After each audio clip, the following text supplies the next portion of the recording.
तो पार्ट 1 की शुरुआत में हम नोरा नाम की एक खूबसूरत लड़की को देखते हैं जो हमें बताती है कि वो 9 टेल फॉक्स डीमन होने के साथ साथ एक राजकुमारी भी है, जहां वो एक सीक्रेट जानकारी लेने के लिए जासूस बन के चाइना आई थी। पर यहाँ पहुँच के उसने एक बुक की मदद से अपनी कल्टीवेशन ट्रेनिंग करने की कोशिश करी, पर उस बुक की वजह से उसका कल्टीवेशन फाउंडेशन ही खराब हो गया और उसकी पावर्स बहुत ज्यादा कम हो गई थी, क्योंकि वो बुक एशियन गॉड्स के लिए थी, ना कि डीमंस के लिए। अब पावर कम होने की वजह से नोरा बहुत वीक हो गई थी। साथ ही उसका प्रिंसेस होने का सबूत यानी एक बैज भी किसी ने चुरा लिया था, जिसकी वजह से नोरा बचे कुचे पैसों से एक होटल में रह रही थी। लेकिन अब उसके पास पैसे भी खत्म हो गए थे। तभी उसके रूम के बाहर एक औरत आती है जो उस होटल की ओनर थी, इसलिए वो नोरा से वहाँ रहने के पैसे मांगने लगती है, पर नोरा कुछ नहीं बोलती। तो वो औरत कहती है कि हमने पहले भी इस बारे में बात करी थी कि तुम बहुत खूबसूरत हो, जिसकी वजह से तुम अपनी बॉडी को सेल करके बहुत सारे पैसे कमा सकती हो, जिसकी वजह से हम दोनों की तकलीफें दूर हो जाएंगी और हम दोनों अमीर बन जाएंगे।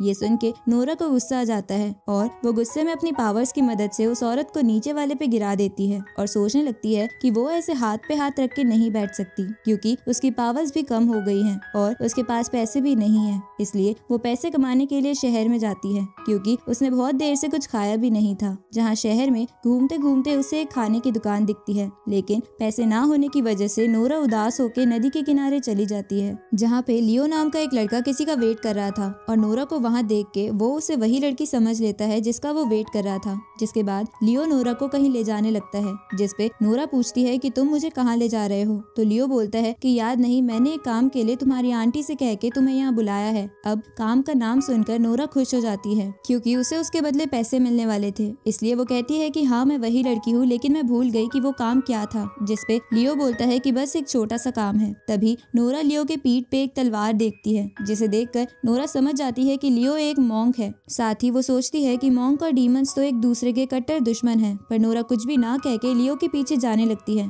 क्योंकि नोरा की ज्यादातर पावर खत्म हो गई थी, इसलिए वो एक मॉन्क की टेक्निक सीखना चाहती थी। उसी वक्त नोरा लियो से कहती है कि मेरी आंटी ने तुम्हारे काम से पहले तुमसे कुछ पैसे लेने को कहा है। तो लियो उसे 100 कॉइन्स दे के बोलता है कि बाकी के कॉइन्स मैं काम होने के बाद दूंगा। अब पैसे मिलने की वजह से नोरा उस दुकान से खाना लेकर खाने लगती है, जिसे देखकर लियो बोलता है कि लगता है तुम बहुत समय से भूखी हो। अब लियो उसका हाथ पकड़ के उसे एक जगह ले जाने लगता है, जिसपे नोरा इस बारे में पूछती है। तो लियो कहता है कि तुम्हें बस मेरे साथ चल के एक बंदे को अपनी खूबसूरती के जाल में फंसाना है। तो नोरा उसके साथ जाने लगती है, जहाँ जाते जाते लियो हमें बताता है कि बचपन में उसके माँ बाप गुजर गए थे, इसलिए उसे उसके अंकल और आंटी ने पाला है। पर एक दिन कुछ डीमंस ने उसके अंकल आंटी को मार दिया, जिसके बाद लियो बचकर इस शहर के एक मास्टर के पास आ गया, जिसने लियो को अपने बच्चे की तरह बड़ा किया। लेकिन एक दिन कुछ डीमंस ने उसके मास्टर को भी मार दिया, इसलिए लियो डीमंस से सबसे ज्यादा नफरत करता है, इसलिए वो डीमंस को ढूंढ ढूंढ के मारता है। अब लियो नोरा को लेके घर पे पहुंचता है और उस घर के नौकर से कहता है कि मैंने सुना है कि आपके मास्टर को एक नौकरानी की जरूरत है, इसलिए मैं अपनी बहन को साथ लाया हूँ। तो वो नौकर नोरा की खूबसूरती देखकर बहुत खुश हो जाता है और लियो से कहता है कि तुम्हारी बहन खूबसूरत होने की वजह से हमारे मास्टर के महल में डांसर बन सकती है। तो लियो इसके लिए मान जाता है। जिसके बाद वो नौकर नोरा को अंदर ले लेता है, पर वो लियो को अंदर आने से मना कर देता है, क्योंकि उसका कहना था कि यहाँ पे काम करने वाले लोग ही अंदर आ सकते हैं। जिसपे लियो कहता है कि पर मेरी बहन बहुत ज्यादा शर्माती है और मेरे बिना कहीं नहीं जाती। तो ये सुनकर वो नौकर लियो को अंदर ले लेता है।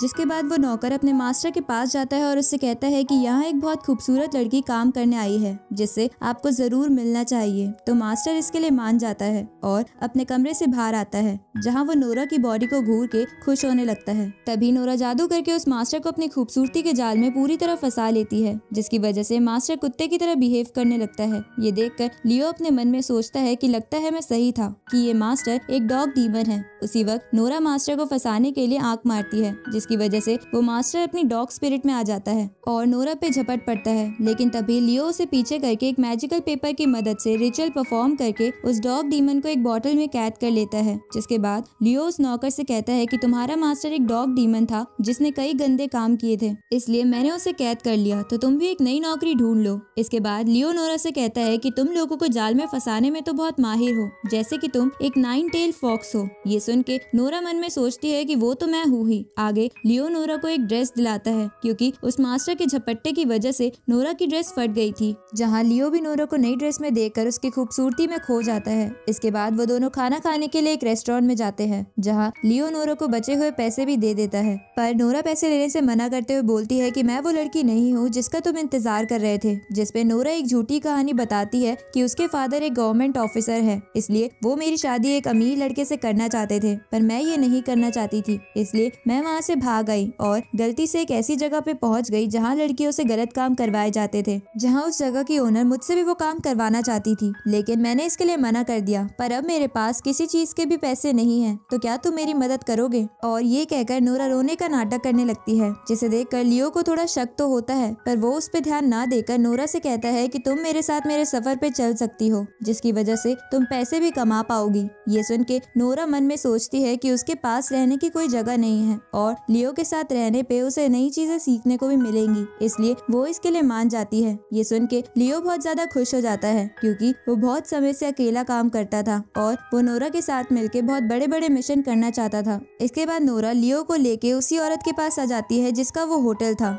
जहाँ वो औरत नोरा से कहती है कि क्या तुम उस बात के लिए राजी हो जो बात मैंने तुमसे सुबह करी थी, क्योंकि तुम्हें जल्दी से जल्दी मेरा रेंट पे करना होगा, नहीं तो बाद में जो भी हो मुझे मत कहना। तभी लियो रेंट के पैसे उस औरत की टेबल पे फेंक देता है, जिसे देखकर गिनते हुए वो औरत मन में सोचती है कि मुझे पता नहीं था ये लड़की इतनी जल्दी इतने अमीर लड़के को फंसा लेगी, लगता है मेरा बनाया हुआ प्लान खराब हो गया। अब लियो और नोरा अपने सफर पे निकल जाते हैं, जहाँ वो आगे बढ़ते हुए नज़ारे देखकर खूब एंजॉय करते हैं। आगे लियो नोरा को एक जगह पहुंचने पे कहता है कि आज रात हम यही रुककर आराम करेंगे, क्योंकि हमें रास्ते में बहुत सारे डीमन और मॉन्स्टर मिलेंगे जो रात में खतरनाक हो जाते हैं। तभी लियो नोरा से पूछता है कि क्या तुम भी डीमन से डरती हो, जिसपे नोरा कहती है कि ऐसा बिल्कुल भी नहीं है, मैं उनसे नहीं डरती। साथ ही नोरा लियो से पूछती है कि हम यहाँ पर ही क्यों रुके हैं, जिसपे लियो बोलता है कि यहाँ आसपास एक ईगल डीमन है जिसे मुझे पकड़ना है, जिसपे नोरा कहती है कि ये जगह एक गांव के बहुत नजदीक है, इसलिए यहाँ पर कोई डीमन कैसे हो सकता है जो किसी को नुकसान पहुँचा सके। ये सुन के लियो आवाज ऊंची करके बोलता है कि वो बहुत ज्यादा खतरनाक और गंदे होते हैं, इसलिए तुम्हें भी उन पे कभी भी रहम नहीं करना चाहिए। जिसपे नोरा कहती है कि ठीक है, मैं अपना ध्यान रखूंगी। तो लियो बताता है कि वो डीमन बहुत ज्यादा खतरनाक है, उसने आसपास के गाँव के कई बच्चों को उठा लिया है। तो नोरा लियो से पूछती है कि तुम्हें कैसे पता वो सारे बच्चे उस डीमन ने ही किडनैप करे हैं, जिसपे लियो कहता है कि मैं पहले कई समय से इस जगह पे नजर रख रहा था और मैंने देखा कि जब कुछ बच्चे यहाँ खेल रहे थे तभी वो डीमन आया और उन मासूम बच्चों को अपने पंजों में दबा कर ले गया, इसलिए हम दोनों मिलकर उसका सर काट देंगे। अगली सुबह वो दोनों अपना सफर फिर से स्टार्ट कर देते हैं। तभी उन दोनों को उस डीमन की आवाज आती है और इसी के साथ ये पार्ट यही खत्म होता है।